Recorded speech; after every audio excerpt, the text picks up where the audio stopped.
Holy hell, Rogue Flight. Y'all remember Star Fox?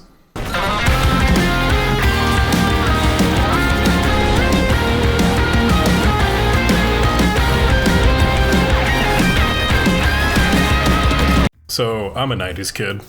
I grew up just in time to be the perfect age for anime to ruin my life. I came home from school, watched Dragon Ball Z and Tenchi Muyo or whatever it was on Toonami, and played at least a half hour of Star Fox 64 every day. Or almost every day. I probably played hundreds of hours of Star Fox. I did this for years. So you can imagine my disappointment with almost every single Star Fox game after that. Adventures was okay, but wasn't really what I wanted, but hey, we got sexy blue fox lady out of it. What am I doing? Happy here! What are you doing, Fox? And that disappointment will probably continue since, whatever the last Star Fox game is, I heard like nothing about it. It's weird. Does that game actually exist? It must have been extremely mid. I have heard nothing. Rogue Flight is a love letter to Star Fox. I mean, it's more than that. It's extremely 80s, 90s anime sci-fi. It has a killer soundtrack, but the gameplay is pretty much what I would expect if you plug the Star Fox formula into a modern game. So, what does Rogue Flight do the same, and what does it do differently? Well, the core premise is the same. It's an on-rail shooter. You're a little space fighter zipping around shooting things. You can barrel roll, don't worry, they even mention it once or twice. Stay alert. Remember to barrel roll to parry shots. Super. What Rogue Flight does differently is, holy shit, you can space drift! Space drifting! Low-key, the drifting is pretty awesome. Just look at that combo, holy shit. Anyway, ship upgrades and different weapons are available and are pretty much what you can expect. Everything feels really solid and Rogue Flight is a joy to play.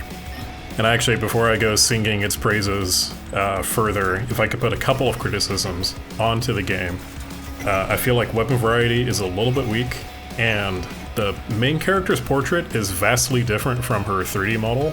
You don't see it very often, but when you do, it's a little bit jarring. Am I alone in being weirded out at that difference in art style? It's almost there, but not quite. Moving on though, as for length, Rogue Flight doesn't outstay its welcome. The campaign is relatively short, and there's even branching paths and New Game Plus.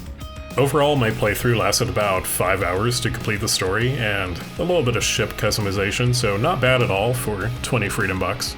But it doesn't end at the campaign, oh no. Besides the extra stuff like unlocking upgrades, new trims, and call signs, oh hey, there's Trigger. There's a roguelike mode called Rogue Flight. Haha, comedy.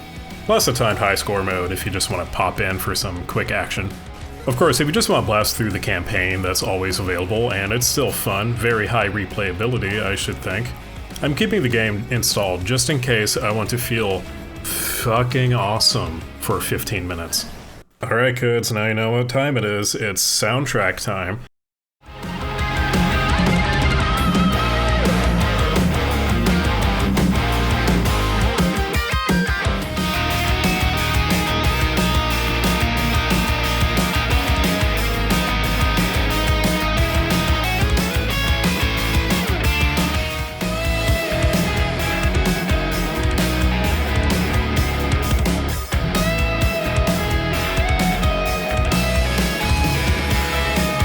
I have no idea who Fat Bart is, but holy shit, this music is nothing but bangers, dude. If you play this game with this soundtrack and you don't feel any excitement, I think you might be dead inside. It's even got a whole anime opening with a song.